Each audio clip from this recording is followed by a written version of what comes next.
Time for the 49ers Rush Podcast. Sometimes you can't just do enough for you. You have to go above and beyond and give no opening whatsoever for somebody to come take your job. And, here we are at number 21 on this roster countdown. We have Dee Winters, who last year the 49ers were ready to hand over the keys to the kingdom and just couldn't stay healthy. Had an ankle issue in training camp, kind of lost the spot to Devondre Campbell of all people. Had another ankle issue later, had a concussion later, had ankle issues later, had shoulder. Good Lord. Dee Winters isn't a player that's been injured for the majority of his career, but it was just always something that kept him out, even whenever you had somebody like Devondre Campbell who quit on the damn team. It was just so frustrating because everybody was just clamoring, let us see number 53 Dee Winters out there. Just couldn't stay healthy. And, Devondre Campbell starting games when the 49ers were 6-7. And then he quit on the team, and then they, got rid of him. But, what a wasted defensive year. And it's some of it is Dee Winters' fault. Some of it's not. The 49ers they did not do very well with the talent they had last year on defense. It wasn't a great defensive unit, but when Dee Winters was healthy, he wasn't out there either. And so that was just so problematic to see. DFF got snaps over him. What the hell is wrong with that? Just such a waste, even whenever Dee Winters was healthy. Now, 6th-round pick going into his 3rd season. In 2023, his rookie year, he was number 48 on the countdown. Last year was number 38. Jumped 17 spots up to his highest by a lot to number 21 this year. Give them no chance to remove you. And this year, he's got obstacles, right? You go, the 49ers bring in a new defensive coordinator, Robert Saleh, which is great news. Dee Winters finally is going to get quality coaching there. Johnny Holland's amazing. I'm not trying to throw shade there, but the play caller matters. And for the first time in his career, he's going to have a linebacker DC. You remember he went through Steve Wilkes, then he went through Nick Sorensen, the worst ever. Now he's got Robert Saleh. And Robert Saleh brought in his own guys, Chaz Surratt, right? Luke Gifford. Drafts the 3rd-round pick, Nick Martin. Undrafted free agent they pay some money for, Stone Blanton. Dee Winters is not a Robert Saleh guy, but you cannot allow an inch of letting somebody come in and take your job. Now, so far through training camp, Dee Winters has done his job, and he's stayed up there with the first group as that number 2, number 3 linebacker. You can't let them, don't give them an inch. You got to force them to keep Nick Martin, the guy they're so excited about, and we had Nick Martin the spot before at 22 on this countdown. I do think Dee Winters is going to win this job. Can he keep it? Can he stay healthy?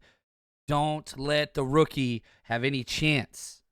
That should be the goal. Now, jersey number 53 for Dee Winters, 5'11", 230. He's gained 8 pounds since he was drafted. 31 5/8-inch arms, short arms. 24 years old. He's young.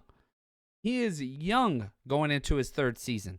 4.49 40-yard dash. That's top 94 percentile of speed for Dee Winters. I mean, this dude can fly.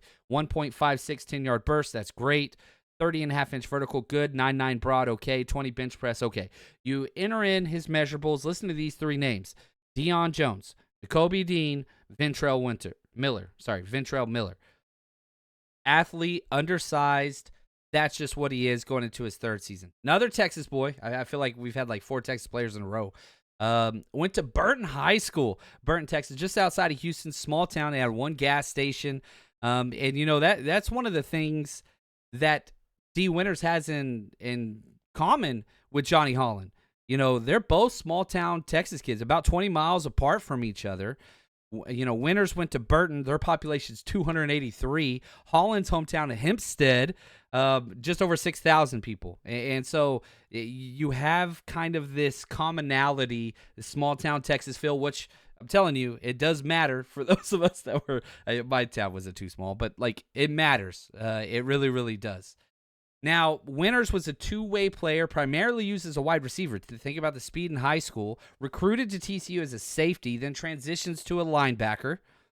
Huge basketball, baseball, track and field guy. If you small town, you play everything, and he was that. 4-year varsity letterman. district MVP, co-district MVP in back-to-back years. Chose TCU over Arkansas, Tech, Northwestern, Arizona State. The fact that he got offered to go to Northwestern should tell you something. Kid's got some intellect. Goes to TCU, and again, as a safety, transitioned to linebacker his freshman year. Had to put on weight. But started playing relatively early. Actually won Athlon Sports Defensive Freshman of the Week versus Purdue in 2019. He started playing. First team All Big 12 2022. It took him a while to explode on the scene because his body had to get to the point where it was ready. He was way too undersized. And I would argue even in the NFL, that still is kind of the case. But Robert Saleh loves these undersized linebackers, high speed, and Dee Winters. He's the fastest linebacker by a mile in that 49ers room. Now, first team All Big 12 2022. And then you go into the college football playoffs. You know, TCU eventually got stomped by Georgia. I was actually at that game.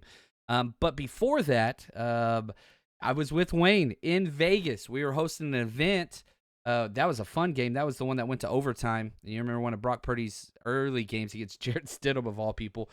But TCU just boat raced Michigan. And if you go back to that game, it was the Dee Winters game. He was the MVP. He had 7 tackles, 3 tackle for loss, 1 pass defense, 1 interception that he took to the house. It just blew Michigan out of the water. And John Lynch was at that game. His daughter went to TCU. Then they got to spend more time with him at the Senior Bowl. That's always a big deal for the 49ers whenever they make it to that Senior Bowl. And so they got to know him even more so during that time. 49ers draft him at the end of the 6th round. In the 2023 draft. Man, it's crazy. That was 3 seasons ago. He went overall pick 216, very end. One of those comp picks towards the end of the draft. Now, what happened was once he gets drafted, doesn't really get the play time that I thought he was going to get. Eventually, I thought he'd be phased in. But, man, DFF, they just kept giving that guy snaps no matter how bad he was.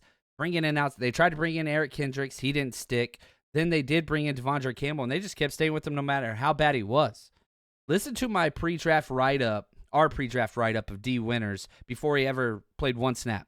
4-3 will or nickel linebacker, explosive mover, good range as a second-level defender, short area quickness, grab and drag tackler, leadership qualities, high character guy. Passing down linebacker only at the moment. He's got to work on that. I think that he has to get better at block shedding. And so you have these 2 linebackers where you have Dee Winters that's more of a coverage, high-end speed guy, struggles versus the run. And now you have Nick Martin that is an elite run defender, struggles versus the pass. Wish you could kind of combine them, but you've got a 3rd and 6th round pick. They're going to have deficiencies.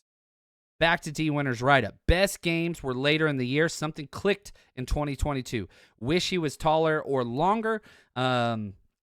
Always around the ball and is capable of taking a drive over. Plays with great burst. So then he gets drafted, comes to the 49ers. It just, man, only really played on special teams. He had 224 snaps his rookie season. But again, most of that was on special teams. Last year, you wanted him to take a step up. Never really happened. Couldn't get out of his own way. Fred Warner talked about how he was the most improved player at OTAs and all that kind of stuff, and it was great. But then ankle injury. Kicked him out of the rotation. He never got his job back. That was kind of the issue.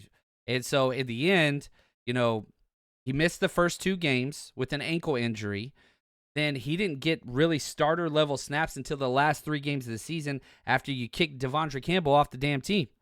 Ended up playing 398 snaps on defense, which isn't bad. Overall PFF grade 66.4 for Dee Winters. All right, slightly above average, not great. But you were playing behind the worst defensive tackle group in the NFL last year. I do believe that. But again, what does Dee Winters do better than, most? Coverage. He had an 80 coverage grade those last 3 games where he started and played every snap. That was huge. 161 special team snaps last year, so for a 66 grade, decent. Not bad. He's going to be involved. Worst case, he's a linebacker 3. If Nick Martin does pass him or Luke Gifford or whomever, probably going to stay that linebacker 2 until Nick Martin takes that job. So can he stay healthy? That's going to be huge. Career earnings so far, going into his third year. 49ers have him for 2025 and 2026 season on the rookie deal. Career earnings, $1.8 million. He's got 10 starts so far, 30 games played. Can he just keep everybody out of his way? This 49ers defense has a lot of youth. And Dee Winters is only, a third-year vet. But I would prefer to have him out there week 1 against Seattle than Nick Martin. If Nick Martin wins it, great. But Dee Winters, stay healthy, keep your damn job, and make that rookie push you into where they cannot take you out of this lineup. That is the best thing for the 49ers defense this year, and that's why we have Dee Winters one spot ahead of Nick Martin. I know a lot of people probably disagree with that. But, Ben, thank you for being the writer of today's episode, and for us in the 49ers Rush team, keep counting them down, baby.